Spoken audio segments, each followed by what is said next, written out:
Hello, you're listening to E-Bible Fellowship's new open form excerpts, and now we present the following excerpt. Welcome to our question and answer program. Please go ahead with your call. Yes, hello, Chris. I have three questions. One is concerning Hagar the Egyptian. When she was set off to go in the desert and God spoke to her, I understand that he makes his selection of who his people are, but can he still take mercy upon somebody that he doesn't consider his own, like Hagar the Egyptian? In other words, God still utilizes people to be like a blessing, even though they're not really part of the flock or chosen. Can he use unsaved people to accomplish his purposes? Yes, like Yes. Hagar the Egyptian. Yes. God is able to use anyone. And you could see that over the course of the church age, that the Lord used churches, and even with family radio, with family radio and getting the gospel out to the world. We wouldn't expect that everyone who gave to the ministry of family radio, supported the ministry of family radio, was saved. No, you never have a situation where everyone's saved. Even of the apostles, there was one not saved with Judas. And also many went on track trips. Many went on track trips in the day of salvation over the course of the latter rain period. And you wouldn't think that, let's say, two people, and as the Bible speaks, we're going out two by two. Let's say there's two people, and for the day in India, they're told, okay, you go to this intersection, you two guys, you stand there on either side of the street, you give out tracts. And it so happens, of course, we don't know, this is just, setting up a scenario. So happens one's saved, one's not saved. And they both have full backpacks. And it could be the unsaved works harder. Could be, and is more diligent.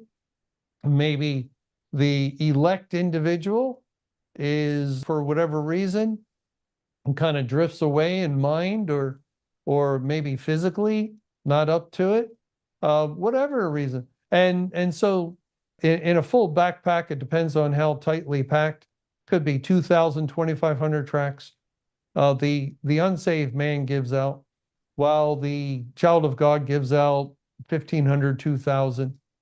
And let's say at that time, latter rain, you're outside the church.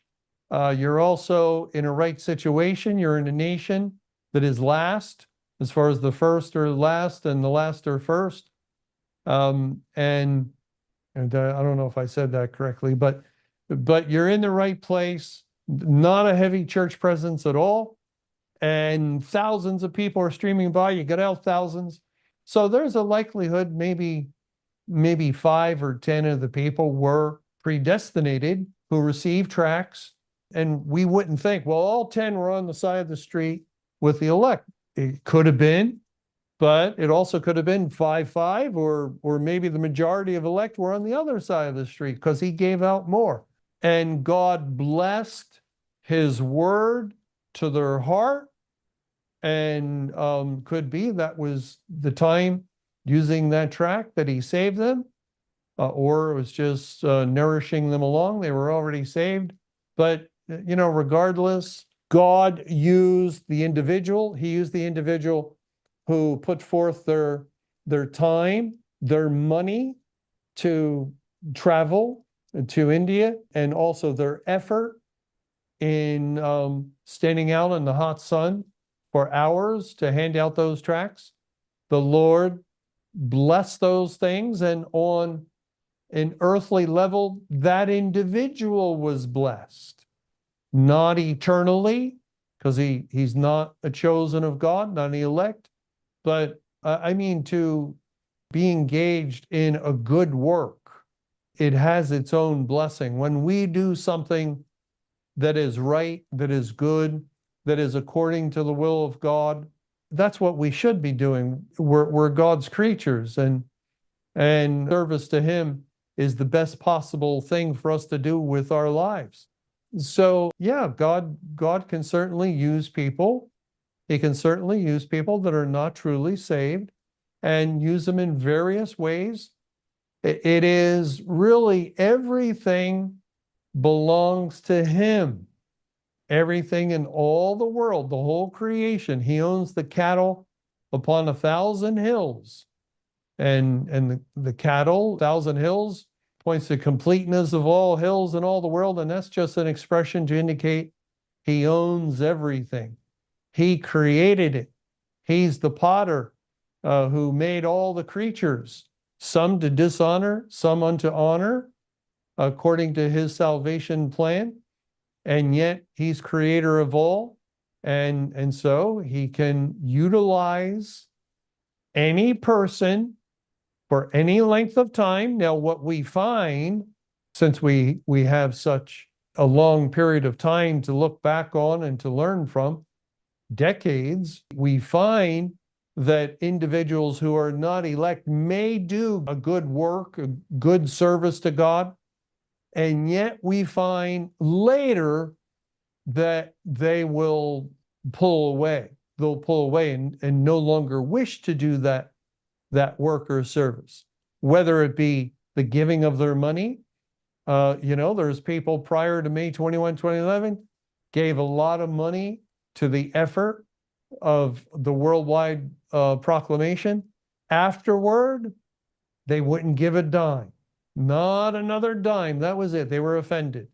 They didn't realize it was necessary good work that God used to save a great multitude. It accomplished tremendously the will of God in sending forth that message to complete his salvation program.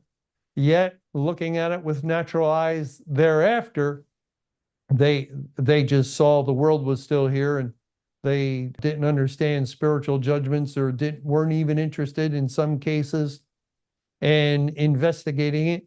And so they became bitter. They became bitter that they had given their funds for this cause. Or the same thing, put forth that work and effort on that street corner in India. I know people who were in India, worked hard, worked extremely hard, and whether it was the end of the church age, they would never go on another family radio track trip after that, or whether, other circumstances, they too pulled away. I guess what I would say is that the Lord tends to use people who are not chosen individuals from before the foundation of the world in a temporary way, whereas his truly elect will endure and continue in change of season, from end of the church age to the end of salvation, or going from judgment on the church period, Great Tribulation, to judgment on the world period, the second tribulation after the first. The saints continue to minister and serve the Lord, minister to others, feeding the sheep. So God's in control. The Lord will do with his people and with those that are his people in name only, as he determines. Thanks for watching, and be on the lookout for more new open forum excerpts that will be added periodically.